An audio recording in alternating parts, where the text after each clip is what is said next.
Hello, I'm Crickets, and welcome back to I Have a Story. A couple of days ago, I aired a story about the mental health status of the man who committed that act at Walmart in Traverse City, and I'll link that into the video. Yesterday, our local news, Up North Live, they had an interview with his brother, and it validates every single thing I said in that video and what I've been talking about throughout my channel. Our systems being underfunded, how we close down these systems that were supposed to help mentally ill people, put them out on the streets. Nobody's doing anything about all the abuse and all the tragedy that's taken place. Here's the news story that was aired yesterday. We are learning more about Bradford Gilly and what he was doing leading up to Saturday's events. Our Allie Baxter joins us live now from the Content Center. And Allie, you spoke with Gilly's family today. Yeah, Maya, talked to his older brother, Shane. He says he was at the beach when people started sending him photos of what turned out to be his brother, Bradford, being arrested. But there is a backstory to this, and it's put our family through hell. The man you see here being loaded into a sheriff deputy's car is 42-year-old Bradford Gilly, the man accused of stabbing 11 people at Walmart Saturday. We knew this was coming, but not in this form. But how did Gilly get here? As more information comes out about the mental health issues Gilly was fighting, his brother, Shane, sheds light on a battle that's been lifelong. I've known several people who have battled these mental illnesses and many people that have committed terrible acts. But listen to the story about how this man sought help, asked for help. Their family's been asking for help for many, many, many, many years. But there was no help from them. With what Shane says was a bad reaction to a combination of drugs that put him in a, quote, permanent trip when he was 15. We were staying in the Ronald McDonald house down in Grand Rapids while he was being evaluated, and he never came out of it. Shane says his family was overwhelmed for the next 28 years trying to find long-term placement for his brother in a mental health facility. And there's nothing available, and there has been nothing available. There's only temporary spots for him, and he would get into a temporary spot, get medicated for a little bit, and start doing really good, showed good signs to the doctors, and they said, well, we have no reason to hold him. He's doing good. Gilly's vagabond tendencies mean the family was getting calls from law enforcement. And that talks an awful lot about what I have talked about on my channel about drugs and what these drugs are doing to people. I did forget to say it, and I hope that people read the texts that I was sharing with you when I aired that video. But supposedly there was other drugs in the car when they clam baked him in that car, and he took other drugs, and they did not state in that messaging that what the drugs were, nor do they say it in here, I don't believe.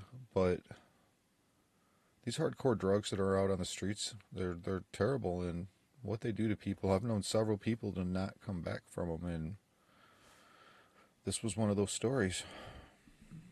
All across the country. We're trying to track him down. We got police looking for him for wellness checks.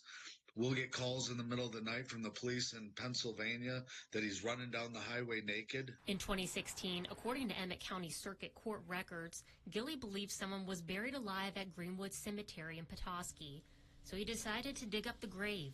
Several other headstones were shoved over in the same area. Those charges were dismissed and allowed him to plead not guilty due to insanity. And listen to the story about him running down the street naked hurts me, as I shared with you with the man who was like a father to me that was murdered by a meth addict whose brain was fried. Just a week or so before, no, it was actually that night that I got that message that she was running, or she ran out of the house. I got this message from her husband. She ran out of the house naked and ran off into the woods. In a week or two before that, I got another message or a call from her that she was laying in the road naked and trying to get run over by a car. And so much craziness. It's hard to even keep track of it all. And then hearing all these other stories going on, and it's so painful that you just want to close your brain sometimes hearing and listening to it all, but we can't because this is reality and we need it to stop. After 28 years of witnessing his ups and downs and his disconnection to reality, and talking about whether it be alien abductions or, chickens being spayed or neutered or something like that, like, what are you talking about, man? This is a true insanity case. Before Saturday's mass stabbing incident in Grand Traverse County, 10 days ago, according to Mackinac City Police, Gilly argued with an employee at Mackinac Family Market and was asked to leave the store. An employee told police Gilly pulled a knife out of his pocket when he was outside but did not threaten anyone. And in Petoskey on July 24th, the Department of Public Safety officers talked to him about loitering. They noted, based on concerns about his welfare, they petitioned Emmett County Probate Court for an order to place him in protective custody. This has just gone on so far and so long that, like I said, you can't throw any more flags. You can't wave any more signals. You can't make any more smoke signals. Like, there's been fire here for so long. Shane. And what he just said right there, have I not been showing it on my channel in my own life? The fire and burning that has just been taking place for years and allowed to happen. All the help I've sought, which I have not aired nothing about what I have sought, the letters I've wrote, the calls I have made. There's still a lot more coming for me to share with all of that. But just like this man, just everything he's saying is taking place, has taken place, continues to take place in my own life and in the world around us. Had this message to share on behalf of his family to those affected by his brother's alleged action Saturday. To the families that have all been involved, and the witnesses and everything, again, a big apology from my heart. All I can say is we've tried to get this under wraps for a very, very long time, and we've just been ignored. I've talked about that on my channel too with so many people. People that I've watched seeking help, told we don't have help for you. There's no help. But I have a small child in my house and I want to kill myself. We'll call you tomorrow and check in and make sure you're okay. Our systems are terrible. We need them back, and it's up to us, the people, to do something about it. In my mind, one of the first things is to stop paying godzillionaires godzillions more of dollars to entertain us, and start paying the institutes that need to protect us, protect our streets, our communities, our families. Look at what his family's gone through. Look at what my family's gone through.